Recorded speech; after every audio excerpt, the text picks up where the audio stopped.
waxaa laga yaabaa inaad la dhiban tahay cilladda qanjirka prostate-ka balse maanta waxaan kula wadaagi doonaa qaar ka mid ah calaamadaha aad ku garan kartid cilladda iyo habka ugu wanaagsan ee aad kula tacaali kartid. waxaan ahay Dr. Faris Daahir Said Axmed, waxaan ku takhasusay daweynta iyo qaliimada cudurrada habeenka. qanjirka prostate waa qanjir aad u yar, qiyaastiis xajmi ahaan wuxuu la egyahay miraha looska, wuxuuna soo saaraa dareere semen ah taasoo nafaqeeya isla markaasna qaado shahwada ama biyaha. haddaba su-aasha isweydiinta mudan waxay tahay, waa maxay calaamadaha aad ku garan kartid cilladdan? haddaba haddii aad leedahay ama aad qabto cilladda qanjirka prostate, waxaa isku arkaysaa qaar ka mid ah calaamadaha: inay kuga adkaato amaba dhib ay kuga noqoto bilaabidda kaadida, dareeridda ama socodka kaadidoo gaabiso, gaar ahaan markuu qofka kaadshayo, kaadi badan ama kaadidoo badato, ama aad degdeg uga baahato suuliga mar walba.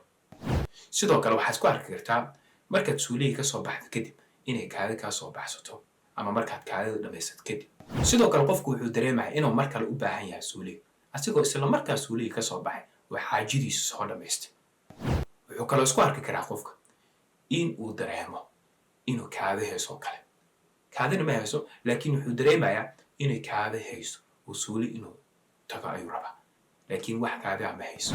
waxaa kaloo isku arki kartaa gubasho ama olol intaad kaadinaysid ama kaadida kadib. sidoo kale waxaa isku arki kartaa isbeddel ku yimaada midabka kaadida, inay casaan yeelato amaba dhiig ee la socdaa. waxaa kaloo qofka isku arkaya inuu suuli u baahan yahay, asigoo isla markaa suuliga ka soo baxay wuxuu dareemayaa inuusan weli kaadi haysta aysan faaruqin, asigoo xaajadiisa soo dhamaystay weli wuxuu dareemayaa inuu suuliga u baahan yahay amaba kaadi haysta aysan faaruqin. haddaba haddii uu dhakhtarkaaga kuu sheegay baaritaanka kadib inaad qabtid cilladda qanjirka prostate, isla markaasna aad leedahay qaar ka mid ah calaamadaha aan soo sheegay, waxaan kugula talin lahaa inaad qaadatid Middle Hub Prostate Support. ila soo xiriir oo hel la talin caafimaad dawada ka hor. haddii aad qaadan karto dawada oo ay kuga habboon tahay, waxaan kuu qori doonaa dawada.